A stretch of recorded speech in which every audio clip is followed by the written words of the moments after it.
ہر کوئی دیکھتا تھا، اپنا بھی دیکھتا تھا، پرایا بھی دیکھتا تھا۔ ابو بکر و عمر بھی اس چراغ کو دیکھتے تھے، ابو جہل و ابو لہب بھی دیکھتے تھے۔ وصال مبارک کے بعد فرق صرف اتنا ہوا کہ رب العزت نے وہ چراغ کمرے میں رکھ دیا۔ اب جو اندر آنے والے اور اندر سے تعلق رکھنے والے ہیں وہ دیکھتے ہیں، اور باہر رہنے والے نہیں دیکھتے۔ اب ابو بکر و عمر اور عثمان و علی کی آنکھ کسی کو نصیب ہو اور کوئی اپنا ہو جائے تو وہ آج بھی دیکھتا ہے، اور کوئی پرایا رہے تو وہ نہیں دیکھتا۔ پہلے پرائے بھی دیکھتے تھے، اب پرایوں سے اوجھل کر دیا، اپنوں سے پردہ اٹھا دیا۔ تو اس لیے میں عرض کر رہا ہوں کہ فیوزات میں کمی نہیں آئی، بلکہ وَلَلْآخِرَةُ خَيْرٌ لَكَ مِنَ الْأُولَى۔ پیارے محبوب صلی اللہ علیہ وسلم، تمہاری آنے والی ہر بات کی گھڑی پہلی گھڑی سے بہتر ہوگی۔ تو ہم یہ سمجھتے ہیں کہ دن بدن حضور کے فیوزات مبارکہ کا عالم بھی جواں سے جواں تر ہوتا جا رہا ہے، دن بدن اضافے پر ہے، کام جوش پر ہے، کمی نہیں ہے، کمی نہیں۔ تو براہ راست بھی نصیب ہو رہا ہے، مگر نصیب والوں کو ایسے بھی ہیں۔ حضرت شیخ ابو العباس مرسی رحمۃ اللہ علیہ اولیاء اللہ میں سے ایسے بھی ہیں جو فرماتے ہیں لو حجب عنی رسول اللہ صلی اللہ علیہ وآلہ وسلم طرفۃ عین ما عجبت نفسی من زمرۃ المسلمین۔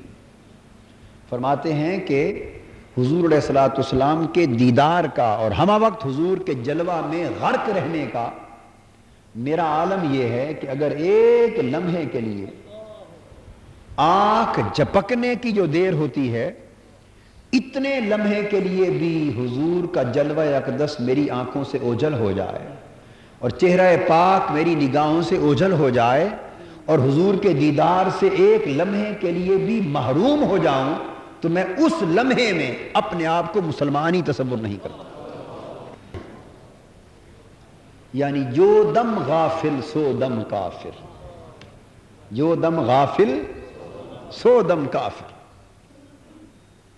تو دیکھنے والے تو آج بھی جلوہ کرتے ہیں، کوئی خواب میں کرتا ہے، کوئی آج بھی بیداری میں کرتا ہے۔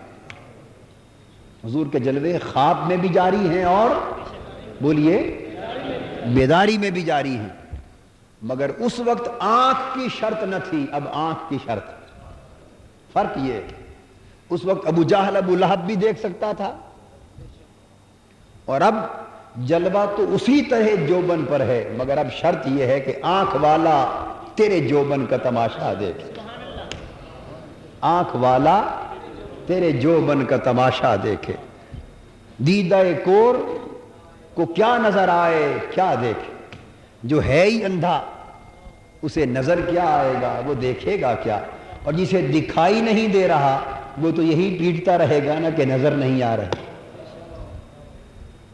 الو ہوتا ہے نا، الو، اس کو دن میں سورج دکھائی نہیں دیتا، اس کی آنکھیں رات کے اندھیرے میں کام کرتی، تو جب وہ اندھیرے میں اس کی آنکھیں کھلتی ہیں اس وقت سورج نظر نہیں آتا، اور جب سورج کے جلوے کا وقت ہوتا ہے اس وقت اس کی آنکھیں بند ہوتی، تو وہ اگر شور مچاتا رہے کہ سورج موجود نہیں، سورج کا جلوہ نہیں، تو نادان الو یہ تیری آنکھ کا قصور ہے، سورج تو جلوہ گر ہے، یہ تو دکھائی دے رہا ہے۔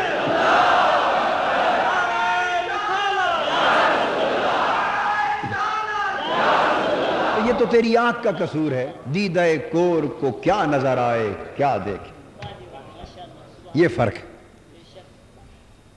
میں نے بہت سال پہلے 2 2.5 3 سال ہو گئے، یاد پڑتا ہے میں نے ایک مثال دی تھی کسی خطاب میں، آپ میں سے بعضوں کو یاد ہوگی، بعضوں نے سنی ہوگی، بعضوں نے نہیں سنی ہوگی، اس مثال کو دہراتا ہوں، ابھی دوبارہ ذہن میں آ گئی۔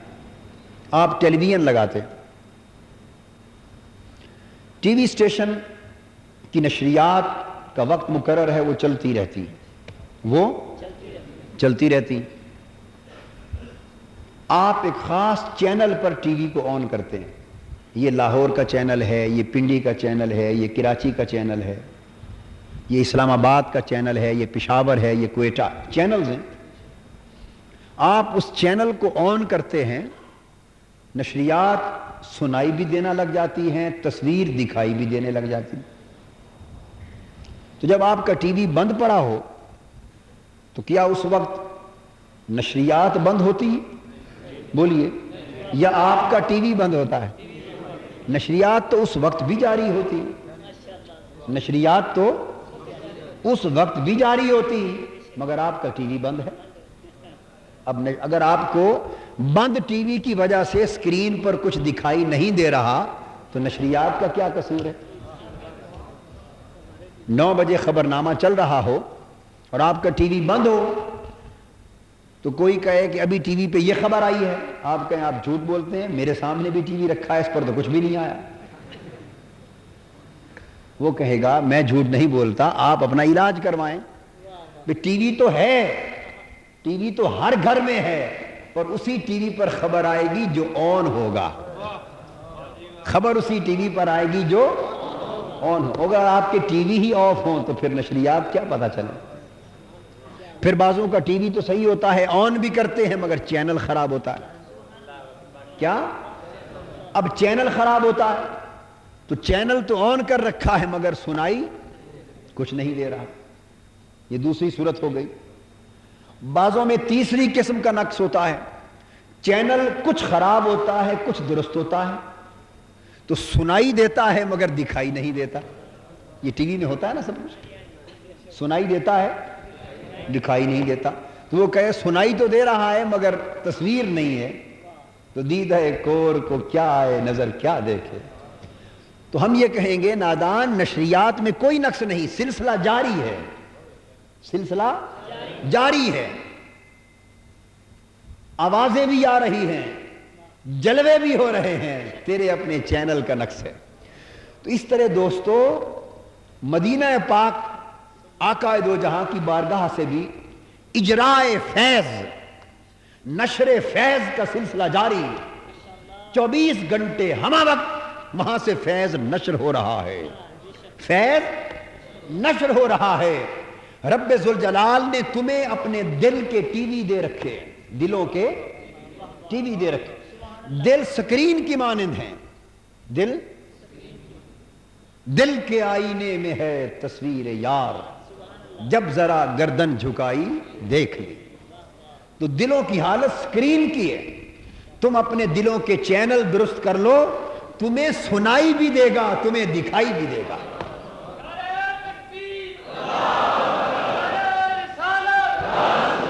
سنائی بھی دے گا، دکھائی بھی دے گا.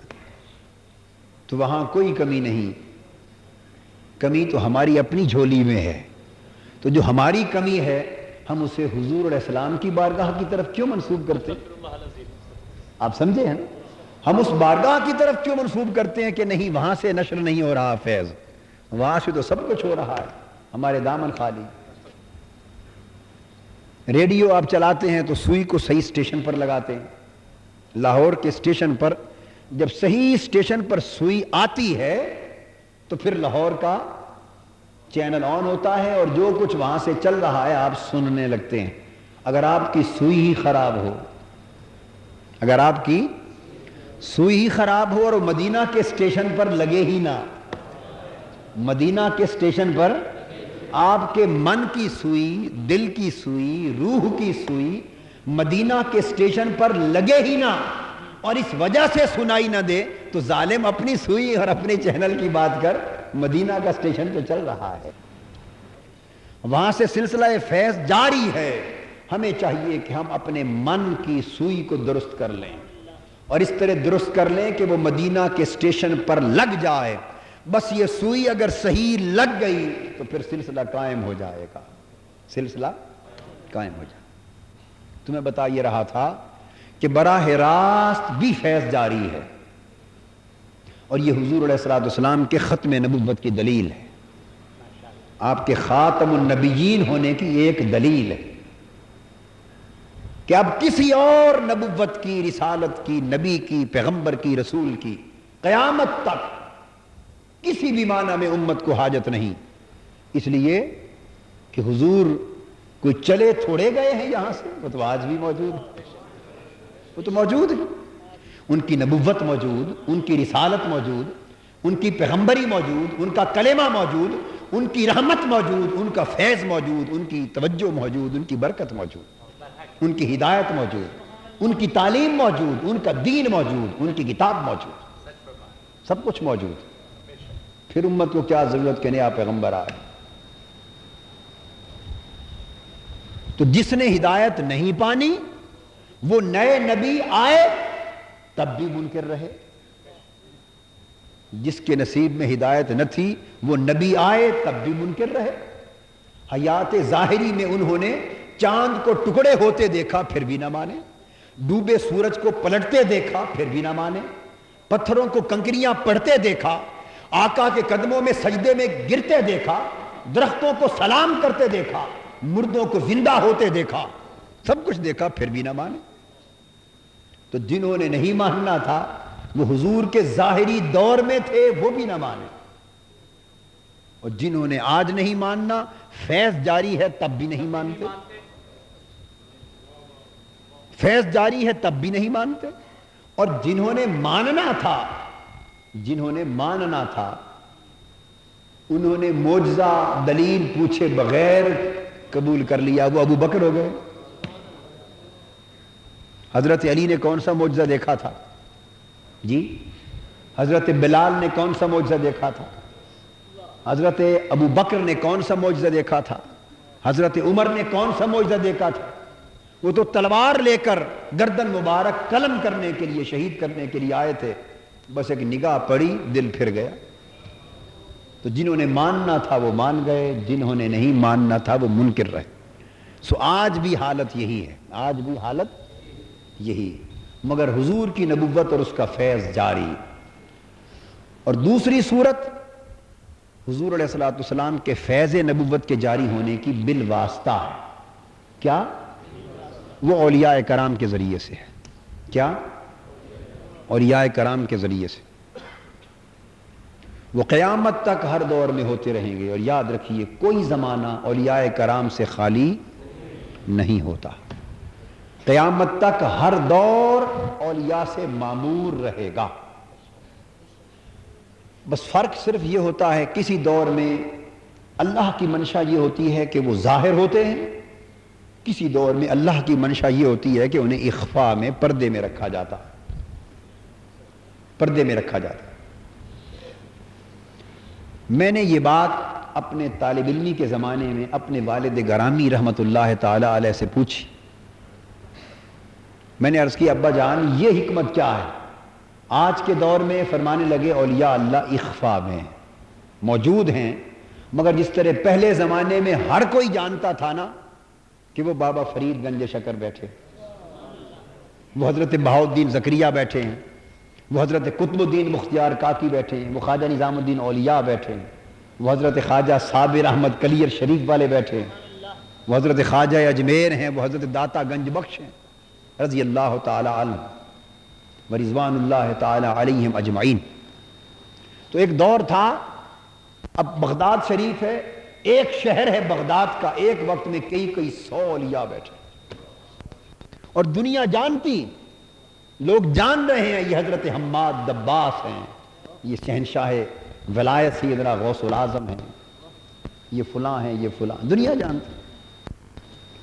تو میں نے عرض کیا اگر آج بھی موجود ہیں اولیاء اللہ اور قیامت تک کوئی زمانہ ان سے خالی، یاد رکھیے یہ حدیث پاک سے ثابت ہے۔ حضور علیہ السلام فرماتے ہیں کہ میری امت کا کوئی زمانہ اولیاء اللہ سے خالی نہیں ہوگا، عباد اللہ سے، اللہ کے مقرب بندوں سے خالی نہیں ہوگا، اور جب خالی ہوگا تب قیامت آ جائے گی۔ تو وہ قیامت تک ہر دور میں اللہ کے مقرب بندے اور اولیاء و صلحاء موجود۔ اور حضور داتا گنج بخش علی حجویری رضی اللہ تعالی عنہ نے تقسیم کی ہے مدارج کی، بہت سی اقسام ہیں اولیاء اللہ کی، بہت سی اقسام ہیں اولیاء اللہ کی۔ ان میں سے ایک قسم میں حضور داتا گنج بخش علی حجویری رضی اللہ تعالیٰ عنہ، ان کا عرس مبارک ہے، تو جو تقسیم انہوں نے چند مدارج کی بیان کی ہے وہ عرض کرتا ہوں۔ مختلف اولیاء کرام نے مختلف تقسیمات بیان کی، جدا جدا دائرے بیان کیے ہیں۔ چند ایک جن کا ذکر حضور داتا صاحب نے کیا وہ بیان کرتا ہوں۔ فرماتے ہیں 300 تو ہر زمانے میں اخیار ہوتے ہیں۔ کتنے؟ اخیار۔ اور بعض اولیاء کرام نے 4000 بیان کیے، بعضوں نے 8000 بیان کی۔ یہ اولیاء اللہ کا ایک طبقہ ہے، ان کی تعریف پہچان جدا بیان کی گئی۔ تو صاف ظاہر ہے یہ جو مختلف عدد بیان کیے گئے ان کا آپس میں ٹکراؤ نہیں، ایسا ہوتا ہے کہ وہ ان کے اندر بھی مختلف درجے ہوں، کوئی پہلے درجے کے اخیار ہوں، دوسرے درجے کے اخیار ہوں، تیسرے درجے کے اخیار ہوں۔ دیگر اولیاء اللہ نے درجوں کے اعتبار سے ان کے عنوان لقب جدا رکھ دیے ہوں، کسی نے جدا رکھ دیے ہوں، یہ عنوان جدا جدا ہو۔ عنوان احادیث سے ثابت نہیں ہے، عنوان اولیاء یہ ڈیزگنیشن ہوتے ہیں۔ یہ کیا ہوتے ہیں؟ ڈیزگنیشن۔ جیسے آپ رکھتے ہیں کوئی وزیر اعظم ہے، کوئی وزیر اعلیٰ ہے، کوئی وزیر ہے، وزیر مملکت ہے، کوئی گورنر ہے، کوئی چیف سیکریٹری ہے، کوئی سیکریٹری ہے، کوئی ڈپٹی سیکریٹری ہے، کوئی سیکشن آفیسر ہے، کوئی ڈائریکٹر ہے، کوئی اسسٹنٹ ڈائریکٹر۔ یہ مختلف گریڈز ہیں، اسائنمنٹس ہیں۔ اولیاء اللہ میں بھی مختلف عنوان ہوتے ہیں، القاب ہوتے ہیں، کیپشنز ہوتے ہیں، ڈیزگنیشنز ہوتے ہیں۔ تو حضور داتا صاحب فرماتے ہیں کہ 300 اولیاء کی جماعت اخیار کہلاتی، 40 اولیاء اللہ کی جماعت ان کے علاوہ ان سے اوپر ہوتی، وہ ابدال کہلاتے ہیں۔ اور حضور علیہ الصلوۃ والسلام کی حدیث پاک ہے، حدیث آپ نے فرمایا قیامت تک ہر زمانے میں میری امت میں 40 ابدال موجود رہیں گے، ہر زمانے میں 40 ابدال موجود رہیں گے۔ اب ابدال کی اپنی جگہ تعریف ہے، اس کا واحد ہے بدیل۔ واحد کیا ہے؟ تو بدیل کی جمع ہے ابدال۔ اب بدیل کا معنی ہے وہ جو بدلتا رہے، وہ جو، اب اس کی کئی تعریفیں کی گئیں۔ بعض اولیاء اللہ نے کہا کہ بدلنے سے مراد وہ جو اپنے قیام کی جگہ بدلتا رہے، کبھی یہاں کبھی وہاں کبھی وہاں کبھی وہاں، وہ جو ہمیشہ سفر پر رہے، مقیم نہ رہے۔ کسی نے کہا وہ جو اپنی حالتیں بدلتا رہے، کسی نے کہا وہ جس کے مقامات ہمیشہ بدلتے رہیں، احوال بدلتے رہیں، الغرض مختلف تعریفات بیان۔ تو 40 آپ نے فرمایا ابدال کی جماعت۔ اس کے بعد آپ نے فرمایا 7 اولیاء اللہ کی وہ جماعت، 40 کے بعد اوپر، یہ وہ ہیں جو اوتاد کہلاتے ہیں۔ ان کے بعد پھر 4 ایسے ہیں جو اولیاء اللہ کی جماعت جو نقبا کہلاتے ہیں۔ پھر ان میں سے 3 ایسے ہیں جو اقطاب ہوتے ہیں، ان کے اور نام بھی دیے، قطب ارشاد بھی کہا۔ پھر ان میں سے ایک وہ ہوتا ہے جو قطب ہوتا ہے، وہ قطب مدار بھی ہوتا ہے، اسی کو غوث بھی کہتے ہیں۔ تو فرق کے ساتھ اور اختلاف کے ساتھ جو میں نے بیان کیا، اس سے ہٹ کر بھی مختلف عدد بیان کیے گئے، مگر کوئی زمانہ یاد رکھ لیے اولیاء اللہ سے خالی نہیں ہوتا۔ تو میں نے عرض کیا کہ یہ اخفاء کیوں ہوتا ہے آج کے زمانے میں، کیوں چھپائے جاتے ہیں؟ عام لوگوں کو اس طرح پتہ نہیں ہوتا جس طرح پہلے معلوم ہوتا تھا۔ تو والد صاحب قبلہ رحمۃ اللہ علیہ نے فرمایا کہ میں نے یہ سوال اپنے شیخ سے کیا تھا، حضرت سیدنا ابراہیم سیف الدین رحمۃ اللہ تعالی علیہ، بغداد شریف کے نقیب الاشراف تھے، ان سے کیا تھا۔ انہوں نے اس کا یہ جواب دیا، اور بعد ازاں یہی جواب میں نے حاجی امداد اللہ مہاجر مکی رحمۃ اللہ علیہ کی ایک کتاب ہے غالباً شمائم امدادیہ یا امداد المشتاق، اس میں بھی پڑھا۔ تو اولیاء کرام تو اپنے امور کے رازداں ہوتے ہیں نا، وہی بات جو بغداد میں انہوں نے کہی، وہی بات ہند میں حاجی امداد اللہ مہاجر مکی نے کہی۔ آپ نکتہ سمجھے ہیں نا؟ انہوں نے بھی کہا یہ اخفاء کا دور ہے، انہوں نے بھی فرمایا اخفاء کا دور ہے۔ سبب پوچھا کیا ہے، سبب بھی ایک ہی بیان کیا۔ تو والد صاحب قبلہ فرماتے ہیں کہ ان کے شیخ نے ارشاد فرمایا کہ سبب اس کا یہ ہے کہ پہلا دور ادب کا دور تھا، پہلا دور ادب کا دور تھا، ایمان اور روحانیت کا بالعموم غلبہ تھا، ایمان اور روحانیت کا بالعموم غلبہ تھا، سو ادب کی قدریں زندہ تھیں۔ آپ خود تجربہ کر لیں، آج سے 25-30 سال پہلے چلے جائیں اور جو بزرگ زیادہ عمر کے بیٹھے ہیں وہ 50-60 سال پیچھے چلے جائیں، تو عام آداب جو زندگی میں تھے اور ایک دوسرے کا اور بڑوں کے ادب کا جو لحاظ تھا وہ ہماری ہی زندگی کے مختلف سالوں میں زمین آسمان کا فرق نظر آتا۔ یعنی خود میں اپنی بات کرتا ہوں، ہم جب بچپن میں تھے اپنے والد گرامی رحمۃ اللہ علیہ اور ہمارے بچپن میں ہمارے جیسے بچے اپنے والد اور بزرگوں کے سامنے بیٹھ کر کھانا بھی نہیں کھا سکتے تھے، اتنا ادب اور جھجک ہوتی تھی۔ یہ بات درست ہے یا نہیں؟ کوئی بات پوچھنی ہوتی تو براہ راست پوچھتے بھی نہیں تھے۔ اب وہ زمانہ ہے ہماری عمر میں جو ہمارے بچے ہیں وہ چھوٹی چھوٹی بات بھی ہو تو براہ راست پوچھتے ہیں، قرید کرتے ہیں، ڈسکس کرتے ہیں، بحث کرتے ہیں۔ خالی زبانی سے کہہ دو تو نہیں مانتے جب تک دلیل سے سمجھایا نہ جائے۔ بولیے یہ بات درست ہے یا نہیں؟ تو کتنا فرق آ گیا۔ اس طرح بزرگ لوگ جانتے ہیں کہ ایک وقت تھا کہ پرانی عمر کے کوئی بزرگ اگر گلی سے گزر رہے ہوتے تو ننگے سر ان کے سامنے گلی سے کوئی جوان نہیں گزرتا تھا، سر پہ کپڑا اوڑھ لیتے تھے۔ یہ بات درست ہے یا نہیں؟ آپ پرانے وقتوں کی ساری باتیں بیان کرتے ہیں اور آج کے بچے اور نوجوان سمجھتے ہیں کہ یہ کہانیاں ہیں، یہ پرانی داستانیں ہیں، مگر داستانیں نہیں، زمین آسمان کا فرق آ گیا ادب میں، لحاظ میں، حیا میں۔ جوان لڑکے جوان لڑکیاں آج سے 30-40 سال پہلے اکٹھا کھیلتے تھے اور کسی کے ماں باپ کو یہ اندیشہ تک نہیں ہوتا تھا کہ جوان بیٹی جوان لڑکوں سے کھیل رہی ہے تو کہیں شرم اور حیا عصمت کو نقصان نہ پہنچے۔ لوگ جوان بیٹیاں پڑوسیوں کے گھروں میں چھوڑ کے چلے جاتے تھے کئی دن باہر سفر پہ۔ آج ایسے حالات ہیں؟ بولیے۔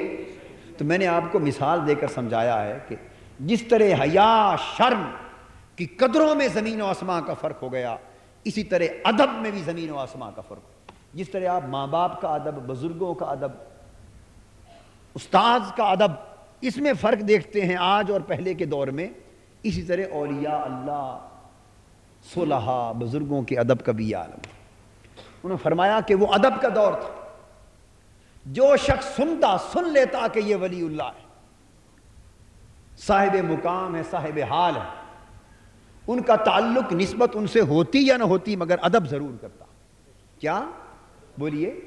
ادب ضرور کرتا۔ بے ادبی کا مرتکب کوئی نہیں ہوتا تھا، کوئی پرلے درجے کا بے ایمان ہوتا، بدبخت ہوتا، کافر ہوتا، بہت بڑا ظالم ہوتا تو بے ادبی کا مرتکب ہوتا، ورنہ عام گناہگار سے گناہگار شخص بھی اللہ کے مقرب بندوں، صالح بندوں، علماء، مشائخ، اولیاء، صلحاء، اہل حال، اہل خلوت اور اہل عمل اور اہل علم، ان کی بے ادبی کا مرتکب نہیں ہوتا تھا۔ تو فرمایا چونکہ عام ادب تھا اس لیے اللہ رب العزت اپنے اولیاء اللہ کو بھی ظاہر فرماتے رہتے تھے، اس لیے کہ لوگ ادب کرتے تھے۔ اب وہ زمانہ آ گیا کہ ادب کی قدریں ختم ہو گئیں، مٹ گئیں، اب ادب نہ رہا، اب بے ادبی چھا گئی، بے ادبی چھا گئی۔ اب ہر شخص صرف غلط فہمی سے نہیں بلکہ بدنیتی سے بھی ہر شخص اللہ کے نیک بندوں، صالح بندوں، مقرب بندوں کی بے ادبی کر رہا ہے، زبان درازی کر رہا ہے، طعن و تشنیع کر رہا ہے، الزام اور اتہام دے رہا ہے اور بے دھڑک اپنی زبان کھول رہا ہے اللہ کے مقرب بندوں پر۔ ہر شخص کھول رہا، ہر شخص کھول رہا ہے۔ تو بے ادبی عام ہے اس دور میں، چونکہ مادیت کا زمانہ ہے، نفسانیت کا زمانہ ہے۔ اس نفسانیت اور مادیت کے دور میں چونکہ بے ادبی عام ہے اور اللہ رب العزت کا ایک وعدہ ہے اس امت پر، اللہ کا کرم، وعدہ یہ ہے کہ من آذى لی ولیا فقد آذنتہ بالحرب، وفی روایت فرمایا حدیث قدسی من آذى لی ولیا فقد استحل محاربتی، جس شخص نے میرے ایک ولی اور کسی ایک دوست اور محبوب بندے کو بھی اذیت پہنچائی، تکلیف پہنچائی، میرا اس کے ساتھ اعلان جنگ ہے۔ اور حدیث قدسی کے دوسرے مقام پر الفاظ یہ ہیں، جس نے میرے ایک ولی، ایک محبوب مقرب بندے اور دوست کو تکلیف پہنچائی، اس نے اپنے لیے میری جنگ اور میری محاربت حلال کر لی، حلال کر لی۔ اب بعید نہیں کہ میں اس سے اعلان جنگ کر دوں، اس کو تباہ کر دوں، اس کو ذلیل کر دوں، اس لیے کہ گناہ تو برداشت ہو جاتا ہے، گوارا ہو جاتا ہے، مگر رب ذوالجلال اپنے محبوب مقرب صالح بندے کی بے ادبی اور گستاخی کو گوارا نہیں کرتے۔ اب صورت کیا تھی؟ آپ کہیں گے گستاخی بے ادبی تو اب بھی ہو رہی ہے، کرنے والے تو کر رہے ہیں۔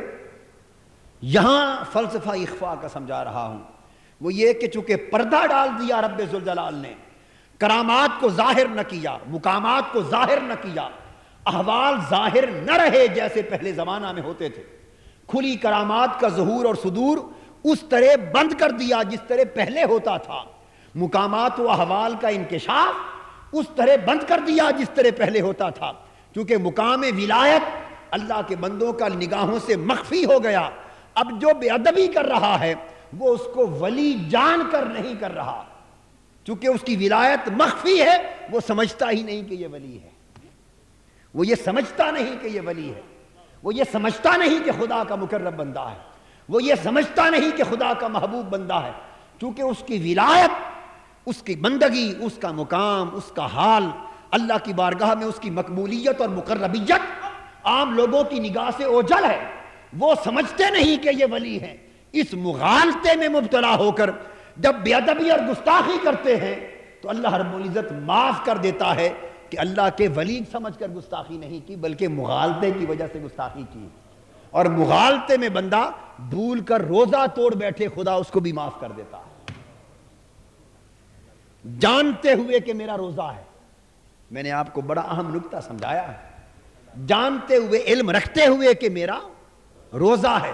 اگر آپ کھا لیں، پانی کا گھونٹ بھر لیں تو روزہ ٹوٹ گیا اور سزا دی، اب 60 روزے پے در پے رکھے، کفارہ رکھے، اور صرف اتنا فرق ہوا کہ خیال نہ رہا کہ روزہ ہے۔